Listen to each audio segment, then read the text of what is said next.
విశ్వావసు ఉగాది వస్తూనే చిన్న కాంట్రాక్టర్లకు జీవితాల్లో ఆనందాన్ని తెచ్చింది.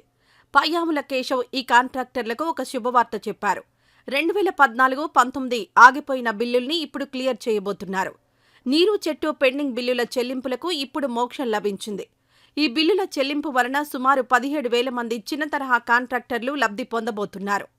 అలాగే 2,000 కోట్ల మేర బిల్లుల్ని క్లియర్ చేయబోతోంది ప్రభుత్వం. గత టీడీపీ ప్రభుత్వంలోని బిల్లులు మళ్లీ అదే ప్రభుత్వ హయాంలో క్లియర్ కాబోతున్నాయి. వైసీపీ హయాంలో ఈ బిల్లుల చెల్లింపుల విషయంపై దృష్టి పెట్టకపోవడానికి కారణం కూడా కరోనా వంటి సంక్షోభ పరిస్థితుల కారణంగా ఈ బిల్లులు పెండింగ్లో పడ్డాయి. అయితే స్థానిక ఎన్నికల సమయంలో ఈ బిల్లులు చెల్లింపులు చేయలేకపోవడంతో స్థానిక నాయకులు కూడా చాలా ఇబ్బందులు పడ్డారు. ఇక ఇప్పుడు వాటికి మోక్షం లభించింది. సుమారు నీరు చెట్టు పథకంలో భాగంగా 8,000 మంది కాంట్రాక్టర్లు, ఉపాధి, ఇతరాతర చిన్న కాంట్రాక్టర్లు చేసిన మరో 9,000 మందికి ఏళ్ల తరబడి తమ బిల్లుల కోసం ఎదురుచూసిన వారికి ప్రభుత్వం ఇప్పుడు బకాయిలు చెల్లించబోతోంది.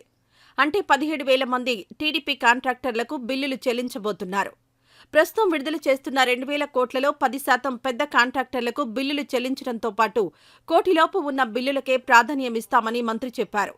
నీరు చెట్టు, గుంతల రహిత రోడ్లు, నాబార్డు పనులు చేసిన వారికి ఈ విడతలో బిల్లుల చెల్లింపులు జరుగుతాయని వెల్లడించారు. జలవనరుల నిర్వహణ బిల్లులతో పాటు పోలవరం ప్రాజెక్టుకు కొన్ని నిధులు విడుదల చేయబోతున్నట్లు పయ్యావుల చెప్పారు. నెలాఖరున బిల్లులు చెల్లిస్తే జీఎస్టీ వస్తుంది.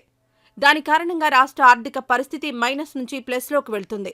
జనవరి నెలాఖరులో కూడా కొన్ని బిల్లులు, విద్యార్థులకు ఫీజు రియంబర్స్మెంట్ బకాయిలు, కొంతమేర ఆరోగ్యశ్రీ బిల్లులు, ఉద్యోగుల జీపీఎఫ్ పెండింగ్ బిల్లులను కూడా రిలీజ్ చేయడంతో కొన్ని నెలల క్రితం వరకు మైనస్లో ఉన్న జీఎస్టీ కాస్త ఇప్పుడు +4 ఇక ఇప్పుడు కూడా నెలాఖరున రిలీజ్ చేయడంతో ఈ జీఎస్టీ ఆదాయం పెరిగి రాష్ట్ర ఆర్థిక వ్యవస్థ ఇంకాస్త పెరిగే అవకాశం కనిపిస్తోంది.